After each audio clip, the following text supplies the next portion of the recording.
राधे राधे। कैसे आप लोग? ईश्वर कृपा से आप सब अच्छे होंगे। ईश्वर सब पे कृपा बनाए रखे, सबका कल्याण करे। आज हम बताने जा रहे हैं श्रीमद् भागवत महापुराण के छठे स्कंद का 10वां अध्याय। देवताओं द्वारा दधीचि ऋषि की अस्थियों में से वज्र निर्माण करना और वृत्तासुर की सेना पर आक्रमण करना। और उसके पहले हम कहना चाहेंगे, यदि आपने हमारे चैनल को सब्सक्राइब नहीं किया तो प्लीज़ हमारे चैनल को सब्सक्राइब कर लीजिए और बेल आइकन बटन अवश्य दबा दीजिए, जिससे कि हमारे आने वाले सारे वीडियोस आपको प्राप्त हो सकें। और यदि आपको हमारी कथा पसंद आ रही हो तो वीडियो को लाइक शेयर अवश्य कर दीजिए, जिससे कि और भी लोग कथा सुन सकें और उसका लाभ उठा सकें। चलिए अब चलते हैं कथा की तरफ। श्रीमन्नारायण नारायण हरे हरे, भजमन्नारायण नारायण हरे हरे।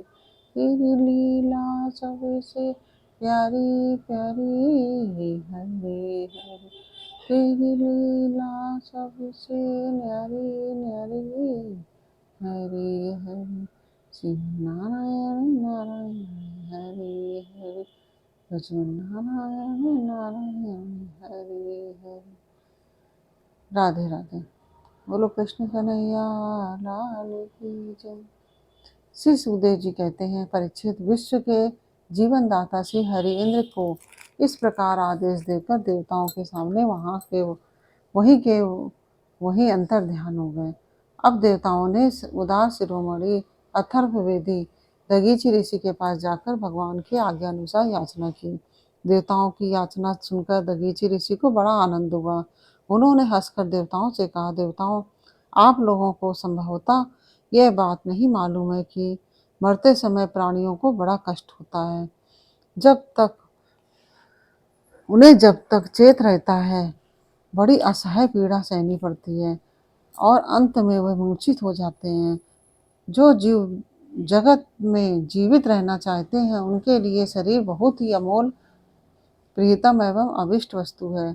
ऐसी स्थिति में स्वयं विष्णु भगवान भी यदि जीव से उसका शरीर मांगे तो कौन उसे देने का साहस करेगा। देवताओं ने कहा, ब्राह्मण, आप जैसे उदार और प्राणियों पर दया करने वाले महापुरुष, जिनके कर्मों की बड़े बड़े यशस्वी महानुभाव भी प्रशंसा करते हैं, प्राणियों की भलाई के लिए कौन सी वस्तु निछावर नहीं कर सकते।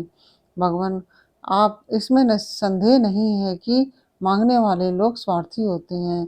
उनमें देने वालों की कठिनाई का विचार करने की बुद्धि नहीं होती। यदि उनमें इतनी समझ होती तो वो मांगते ही क्यों। इसी प्रकार दाता भी मांगने वाले की विपत्ति नहीं जानता, अन्यथा उसके मुंह से कदापि ना निकलती। इसलिए आप हमारी विपत्ति समझकर हमारी याचना पूर्ण कीजिए। दधीचि ऋषि ने कहा, देवताओं, मैंने आप लोगों के मुंह से धर्म की बात सुनने के लिए ही आपकी मांग के प्रति अपेक्षा दिखलाई थी। यह लीजिए, मैं अपने प्यारे शरीर को आप लोगों के लिए अभी छोड़ देता हूँ, क्योंकि एक दिन यह स्वयं ही मुझे छोड़ने वाला है। देव शिरोमणियों, जो मनुष्य इस विनाशी शरीर से दुखी प्राणियों पर दया करके मुख्यतः धर्म और गौणता यश का संपादन नहीं करता है, वह जड़ पेड़ पौधों से भी गया बीता है। बड़े बड़े महात्माओं ने इस अविनाशी धर्म की उपासना की है। उसका स्वरूप बस इतना ही है कि मनुष्य किसी भी प्राणी के दुख में दुख का अनुभव करे और सुख में सुख का।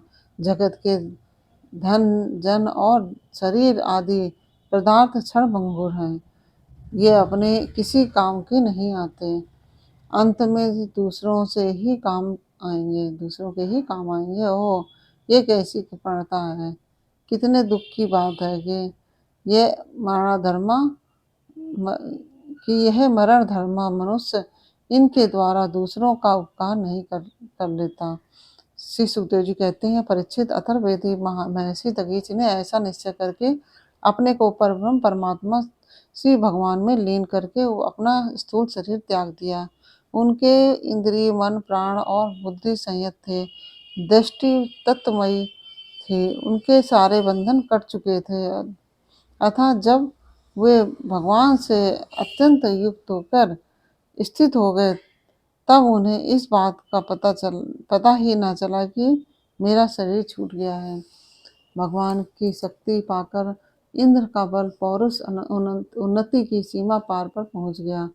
अब विश्वकर्मा जी ने दधीचि ऋषि की हड्डियों से वज्र बनाकर उन्हें दिया और वे उसे हाथों में लेकर ऐरावत हाथी पर सवार हुए और उसके साथ साथ सभी देवतागण जो थे तैयार हो गए। बड़े बड़े ऋषि मुनि देवराज इंद्र की स्तुति करने लगे। अब उन्होंने त्रिलोकी को हर्षित करते हुए वृत्तासुर का वध करने के लिए उस पर पूरी शक्ति लगाकर धावा बोल दिया। ठीक वैसे ही जैसे भगवान रुद्र क्रोधित होकर स्वयं काल पर ही आक्रमण कर रहे हों। परीक्षित वृत्तासुर भी दैत्य सेनापतियों की बहुत बड़ी सेना के साथ मोर्चे पर डटा हुआ था। जो वैवस्वता मनवंतर इस समय चल रहा है, इसकी पहली चतुर्युगी का त्रेता युग अभी आरंभ ही हुआ था। उसी समय नर्मदा तट पर देवताओं का दैत्यों के साथ यह भयंकर संग्राम हुआ। उस समय देवराज इंद्र हाथ में वज्र लेकर रुद्र वसु आदित्य दोनों अश्विनी कुमार पुत्र गण अग्नि मरुदगण ऋभुगण साध्यगण और विश्वदेव आदि के साथ अपनी कांति से शोभायमान हो रहे थे। वृत्तासुर आदि दैत्य उनको अपने सामने आया देखकर और भी चिढ़ गए। तब नमुची संभर अनर्वा द्रिमूर्धा ऋषभ अंबर हयग्रीव शंखुशिरा विप्रचित्ति अयोमुख पुलोमा वृषपर्वा प्रहति हेति उत्कल सुमाली माली आदि हजारों दैत्य दानव एवं यक्षगण स्वर्ग के साथ सम्मान और सुसज्जित होकर देवराज इंद्र सेना को आगे बढ़ने से रोकने लगे। परीक्षित उस समय देवताओं की सेना स्वयं मृत्यु के लिए भी अजेय थी। वे घमंडी असुर सिंहनाद करते हुए बड़ी सावधानी से देव सेना पर प्रहार करने लगे। उन लोगों ने गदा परिग बाण पाश मुक्तर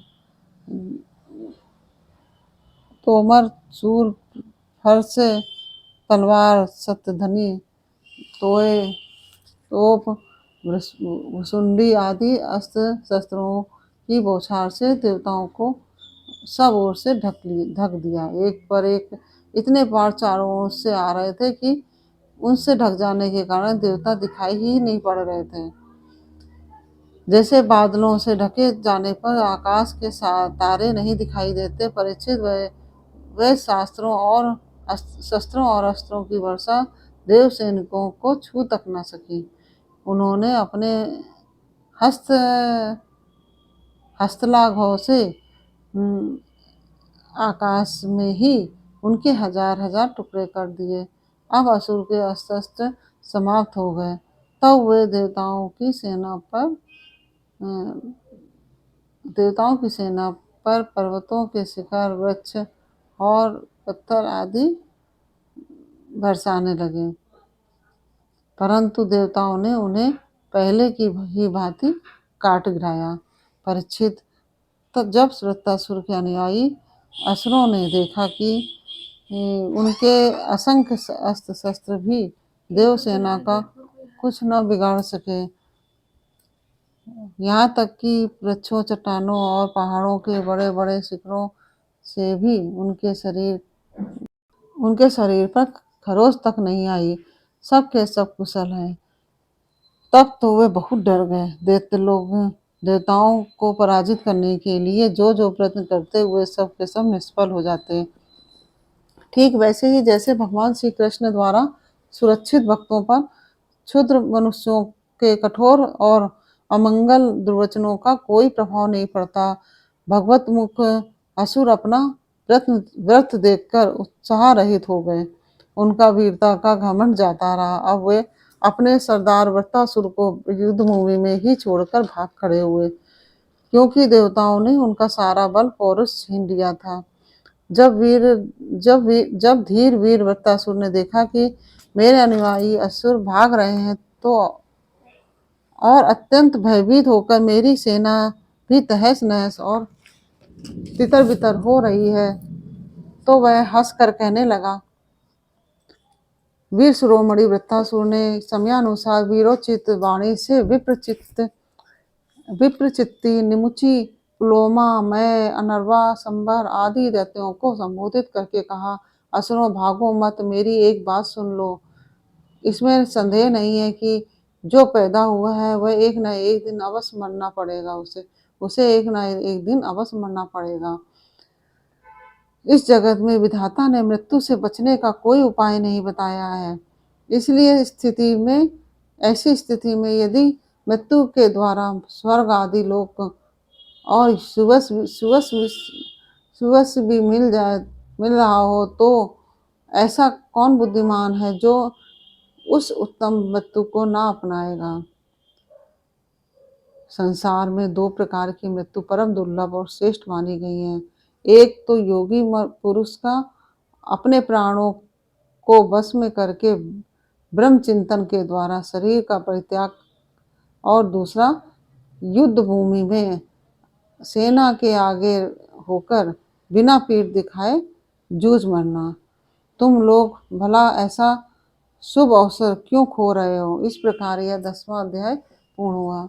श्रीमन्नारायण नारायण हरि हरि, भजमन्नारायण नारायण हरि हरि, तेरी लीला सबसे प्यारी प्यारी हरि हरि, तेरी लीला सबसे न्यारी न्यारी हरि हरि, श्रीमन्नारायण नारायण हरि हरि, भजमन्नारायण नारायण हरि हरि। राधे राधे।